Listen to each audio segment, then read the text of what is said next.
please subscribe and don't forget to press the bell icon to get notified whenever we upload a new video. Moving on, the Indian economy is set to revert to its trend growth rate of around 7.5% by FY20. That's what, in fact, a World Bank report has stated.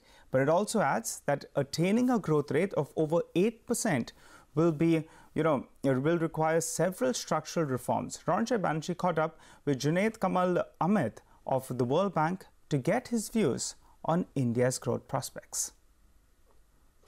The report rightly points out for India to sort of catapult itself to the middle income status country, we need to grow at 8% plus for a period of 30 years. Is there anything you've seen so far in the last year, 2 years that gives you the hope that perhaps 8% in the long run could be a possibility? I think the basis for the 8% growth rate for the future is being established today. You see the type of infrastructure investments that are happening, not just only in terms of capital expenditure, but in terms of trying to create new institutions. So the whole EDFC, the freight corridors that are being created, these did not exist before. It's actually taking freight along very special types of institutions. So investment in infrastructure is extremely important. We're also seeing a reflection and a revisiting of how to reform the electricity utilities. Clearly, India's shift towards renewable energy can only be sustained if its electricity distribution system is also improved. So the Uday system and other reforms that are happening become extremely important in that structural shift. We're beginning to see the whole financial inclusion in terms of use of technology, in terms of bank accounts, being able to deliver services of social protection to people.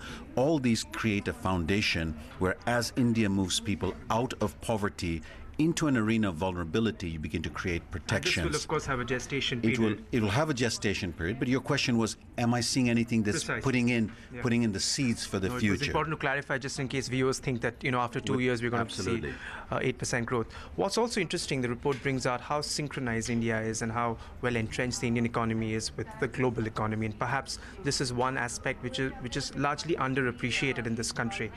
Considering that India's exports is stagnating and in fact declining, which I think is a worrying trend, what does it now mean in the context of the inward-looking policies we're seeing around the world, especially coming from the West? Does that sort of make India's exports more vulnerable? I think there are two very important factors that we need to think through. One is GST. GST is creating an internally unified market.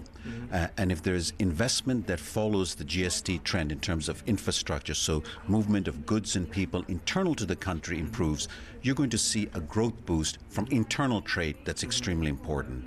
And because this infrastructure investment is related to how ports function, how rails function, the intermodal connection, you'll see that the connections between the world and India and its efficiency will increase. So there's quite a big boost that India will pick up from following up in terms of GST. In terms of the global story, I'm absolutely in agreement with you that it is important to keep global trading systems open. We really cannot sustain economic growth anywhere in the world unless global trading markets are open. And I think we from the World Bank will continue to take that message forward.